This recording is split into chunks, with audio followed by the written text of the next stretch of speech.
Hello friends, welcome to மக்கள் சேவை channel. இன்றைக்கி நம்ம ஒரு சூப்பரான இன்ஃபர்மேஷன் பற்றி தான் பார்க்க போகிறோம்.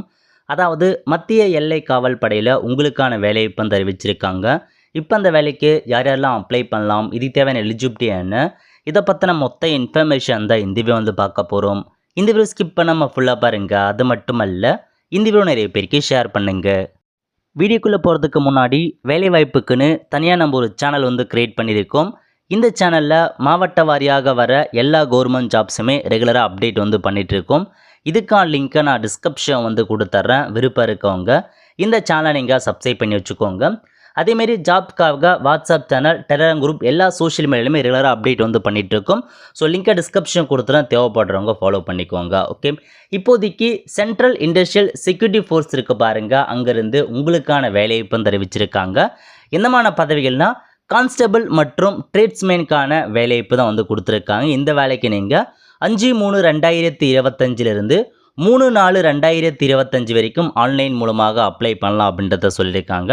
இந்த வேலைக்கு ஆண்கள் மற்றும் பெண்கள், இந்திய சிட்டிசன் சேர்ந்த ஆண்கள் மற்றும் பெண்கள் தாராளமாக அப்ளை பண்ணலாம். ஸோ உங்களுக்கான செலெக்ஷன் ப்ராசஸ் எப்படி இருக்க போகுது அப்படின்னா, ஃபிசிக்கல் எஃபிஷியன்சிக்கான டெஸ்ட்டு வைக்கிறாங்க, ஃபிசிக்கல் ஸ்டாண்டர்ட் டெஸ்ட்டு வைக்கிறாங்க, டாக்குமெண்ட்கான டெஸ்ட்டு வைக்கிறாங்க, அதுக்கப்புறம் ட்ரேட் டெஸ்ட் இருக்க போது நெக்ஸ்ட் ரிட்டன் எக்ஸாமினேஷன் வைக்கிறாங்க. இதை பேஸ் பண்ணி தான் செலெக்ஷன்ஸ் பண்ணுறாங்க. ஸோ அடுத்த கட்டமாக உங்களுக்கு ஏஜ் லிமிட் அதை பற்றி கொடுத்துருக்காங்க.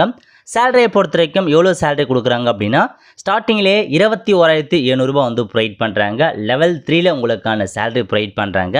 இதில் போஸ்டிங் பற்றி கொடுத்துருக்காங்க பாருங்கள். எல்லாமே கான்ஸ்டபிளுக்கான பதவி தான். கான்ஸ்டபிள் குக் கேட்டிருக்காங்க, காப்லர் கேட்டிருக்காங்க, டெய்லர் கேட்டிருக்காங்க, barber, washerman, sweeper, painter, carpenter, electrician, so welder, அந்த மாதிரி ஒரு சில பதவிகள் உங்களுக்காக கொடுத்துருக்காங்க. இப்போ குக் அப்படின்னா பார்த்தீங்கன்னா மேலுக்கு 400 வேக்கன்சி, ஃபீமேலுக்கு 44 வேக்கன்சி, டோட்டலாக 444 வேக்கன்சி கொடுத்துருக்காங்க. அதேமாதிரி இஎஸ்எம் கேட்டகரிக்கு எவ்வளோ வேக்கன்சி, டோட்டல் வேக்கன்சி எவ்வளோ மென்ஷன் பண்ணியிருக்காங்க. இந்த மாதிரி ஒவ்வொரு வேக்கன்சியை நீங்கள் செக் பண்ணி பாருங்கள், யார் யாருக்கு எவ்வளோ கொடுத்துருக்காங்க அப்படின்ற மாதிரி. டோட்டலாக எவ்வளோ வேக்கன்சி கொடுத்துருக்காங்க அப்படின்னா 1161 வேக்கன்சி இந்த சிஎஃப் நோட்டிஃபிகேஷன் மூலமாக அறிவிச்சிருக்காங்க. அடுத்த கட்டமாக ஒவ்வொரு ரீஜன் வைஸாக உங்களுக்கான வேக்கன்சி பற்றி அப்டேட் பண்ணியிருக்காங்க பாருங்கள். இப்போ கான்ஸ்டபிள் குக் அப்படின்னா, ஸோ நார்த்து செக்டாருக்கு எவ்வளோ வேக்கன்சி, என்சிஆர் கேட்டகரி எவ்வளோ வேக்கன்சி, வெஸ்ட்டு செக்டார் எவ்வளோ, சென்ட்ரல் செக்டார் எவ்வளோ, ஈஸ்ட் எவ்வளோ, நம்ம தமிழகத்தை பொறுத்த வரைக்கும் சதர்ன் செக்டாரில் வரும், இதில் கொடுத்துருக்காங்க பாருங்கள். ஸோ டோட்டலாக 83 வேக்கன்சி குக்குக்கு அறிவிச்சிருக்காங்க. கான்ஸ்டபிளுக்கு பார்த்தா 0, இந்த மாதிரி கான்ஸ்டபிள் டெய்லருக்கு பார்த்தா 6 வேக்கன்சி, இது மேலுக்கு கொடுத்துருக்காங்க. அதேமாரி ஃபீமேலுக்கும் பார்த்தா தனியாக கீழே அறிவிச்சிருக்காங்க. இந்த மாதிரி ஒவ்வொரு ரீஜன் வைஸாக ஒவ்வொரு பதவி வைஸாக எவ்வளோ வேக்கன்சி கொடுத்துருக்காங்க அதை பற்றி நீங்கள் தெளிவாக நீங்கள் படித்து பார்த்துட்டு அதுக்கேற்ற மாதிரி அப்ளை பண்ணலாமா வேணாமா அப்படின்றத நீங்கள் டிசைட் பண்ணிக்கோங்க. நெக்ஸ்ட் எக்ஸ் சர்வீஸ் மேன் கொடுத்துருக்காங்க, அவங்களுக்கும் எவ்வளோ வேக்கன்சி அப்படின்றத இதன் மூலமாக நீங்கள் படித்து பார்த்து ஃபுல்லாக தெரிஞ்சுக்கோங்க. ஓகே, அடுத்த கட்டமாக ஒரு சில இன்ஃபர்மேஷன்ஸ் உங்களுக்காக அறிவிச்சிருக்காங்க பாருங்கள். ஸோ எந்தமான செலெக்ஷன் ப்ராசஸ் இருக்க போது எல்லாத்தையுமே உங்களுக்கு தெளிவாக கொடுத்துருக்காங்க ஒன் பை ஒன்னாக. ஸோ அப்ளை பண்ணுறதுக்கு இந்த வெப்சைட்டில் போய்ட்டு நீங்கள் அப்ளை பண்ணுற மாதிரி இருக்கும். அப்ளிகேஷன் ஃபீஸை பொறுத்த வரைக்கும் 100 ரூபா நீங்கள் இந்த ஃபீஸ் பேமெண்ட் பண்ணுற மாதிரி இருக்கும். யாருக்குன்னா ஜென்ரல் கேட்டகரி, ஓபிசி, எக்கனாமிக்கல் வீக்கே செக்ஷனுக்கு 100 ரூபா நீங்கள் பேமெண்ட் பண்ணுற மாதிரி இருக்கும். ஸோ மீதி இருக்காங்க பாருங்கள், அதாவது எஸ்சி எஸ்டி உங்களுக்கு பார்த்தா ஃபீஸ் இல்லை அப்படின்றத மென்ஷன் பண்ணியிருக்காங்க. ஃப்ரீயாகவே இந்த வேலைக்கு நீங்கள் தாராளமாக அப்ளை பண்ணலாம். ஓகே, ஸோ அடுத்த கட்டமாக ஒவ்வொரு பேஜ் வைஸாக உங்களுக்கான இன்ஃபர்மேஷன் தெளிவாக கொடுத்துருக்காங்க. நெக்ஸ்ட்டு எலிஜிபிலிட்டி க்ரைட்டீரியா கொடுத்துருக்காங்க பாருங்கள். ஸோ இந்த வேலைக்கான ஏஜ் லிமிட்டை பொறுத்த வரைக்கும் 18 வயசுலேருந்து 23 வயசுக்குள்ளே இருக்காங்க பாருங்கள், அவங்க நீங்கள் அப்ளை பண்ணலாம் அப்படின்றத சொல்லியிருக்காங்க. ஏஜ் ரிலாக்ஸேஷனை பொறுத்த வரைக்கும் எஸ்சி எஸ்டி அதிகபட்சமாக 5 வருஷம் எக்ஸ்ட்ராவாக அப்ளை பண்ணலாம், ஓபிசி அதிகபட்சமாக 3 வருஷம் எக்ஸ்ட்ராவாக அப்ளை பண்ணலாம். நெக்ஸ்ட்டு கல்வி தகுதியை பொறுத்த வரைக்கும் நீங்கள் மெட்ரிகுலேஷன் 10th பாஸ் பண்ணால் போதுமானது அப்படின்றத மென்ஷன் பண்ணியிருக்காங்க. ஸோ அல்லது அது ஈக்குவலண்ட்டாக நீங்கள் என்னென்ன முடிச்சிருக்கணும் அப்படின்னா, பார்பர் முடித்தவங்க, boot maker, cobbler, tailor, cook, carpenter அந்த மாதிரி முடிச்சிருக்கவங்க அப்ளை பண்ணலாம் அப்படின்றத மென்ஷன் பண்ணியிருக்காங்க. அதாவது ப்ரிஃபர்டுன்றத மென்ஷன் பண்ணியிருக்காங்க. 10th பாஸ் பண்ணால் போதுமானது, பட் இதெல்லாம் நீங்கள் முடிச்சிருக்கீங்க அப்படின்னா உங்களுக்கு முன்னுரிமை வழங்கப்படும் அப்படின்றதையும் தெளிவாக தான் கொடுத்துருக்காங்க. அடுத்த கட்டமாக ஃபிசிக்கல் மெஷர்மெண்ட் கேட்டிருக்காங்க. இந்த வேலைக்கு நீங்கள் அப்ளை பண்ணுறீங்க அப்படின்னா ஹைட்டை பொறுத்த வரைக்கும் general category, SC, economical weaker section, OBC candidate இருக்காங்க பாருங்கள். ஸோ நீங்கள் 170 சென்டிமீட்டர் இருக்கணும், அதாவது எக்ஸ்பெக்ட் அப்படின்றத மென்ஷன் பண்ணியிருக்காங்க. ஸோ 170 சென்டிமீட்டர் வந்து கேட்டிருக்காங்க. அதேமாரி செஸ்ட் எக்ஸ்பென்ஷன் கேட்டிருக்காங்க. எவ்வளோ அப்படின்றது நீங்கள் 85 சென்டிமீட்டர் இருக்கணும். எக்ஸ்பென்ஷன் 5 சென்டிமீட்டரில் கேட்டிருக்காங்க. ஃபீமேல் கேண்டிடேட்டுக்கான ஹைட் வந்து 157 வந்து கேட்டிருக்காங்க. மினிமம் இந்த ஹைட்டு அந்த செஸ்ட் எக்ஸ்பென்ஷன் இருந்தால் மட்டும்தான் அப்ளை பண்ண முடியும். ஓகே, ஒரு சில பேருக்கு வந்து பார்த்தா ரிலாக்ஸேஷன் ப்ரொவைட் பண்ணுறாங்க. எஸ்டிக்கு மட்டும் உங்களுக்கு ஹைட்டில் ரிலாக்ஸேஷன் கொடுப்பாங்க. அதை நீங்கள் நோட் பண்ணிவிட்டு அதுக்கேற்ற மாதிரி அப்ளை பண்ண பாருங்கள். ஓகே, அதுக்கப்புறம் மெடிக்கல் ஸ்டாண்டர்ட் கேட்டிருக்காங்க. டேட்டூ லொக்கேஷன் அதை பற்றின அறிவிச்சிருக்காங்க. ஸோ செக் பண்ணி பார்த்துக்கோங்க. ஸோ நெக்ஸ்ட் உங்களுக்கு வந்து பார்த்தா செலெக்ஷன் ப்ராசஸ் வந்து அறிவிச்சிருப்பாங்க. செலெக்ஷன் ப்ராசஸை பொறுத்த வரைக்கும் ஃபஸ்ட்டு உங்களுக்கு வந்து டெஸ்ட்டு இருக்கும் அப்படின்றத மென்ஷன் பண்ணியிருக்காங்க.